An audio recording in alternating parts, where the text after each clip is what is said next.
Hi guys, this is my app. It's a pizza ordering app where the user can customize their pizza based on the type of bread, the size, and the toppings. And you can see here that the toppings are arrays because you can choose more than one topping, and we'll be calculating the calories and the price and using the customer's name to identify your order. So as you can see here, this is my constructor and these are default settings that we're just setting. And further down we'll see our set and get methods. So we're setting and getting our customer name, our toppings, the bread, the size, as well as we're calculating the calories, and scroll down, the price. Alright, so if we go down here we can see how it's formatted to look nice. This indentations are proper, and if you go a little further down, so this is where we get our orders from the menu. So to find an order, it's called find pizza. We're using for loops, again, printing our orders. And right, so this is our main method. So we can see how it is formatted, and we'll see the same thing if you look at the right side of the canvas. I've already typed out a few answers to save time, so you guys can see what it looks like.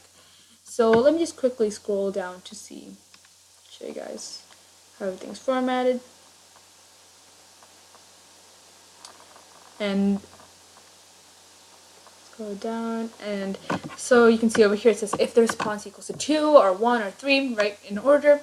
That's for the menu where you can choose to create a new order, delete an order, change an order, quit, and some other cool stuff. So let's look to the right side and see what I've already done.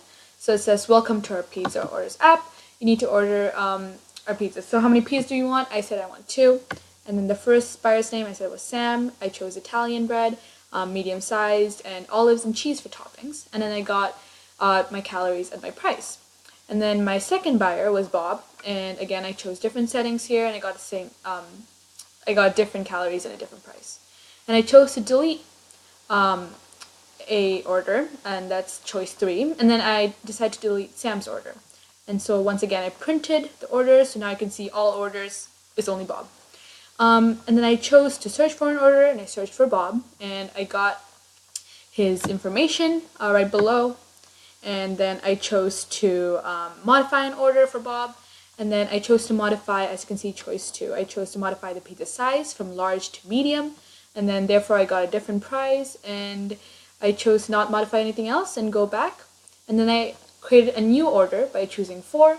And then I named this person G2, and then I gave them completely different orders, different information and settings for the pizza, and then I got different calories and prices, and finally I printed all orders. So you can see Bob and G2. Alright, thank you guys.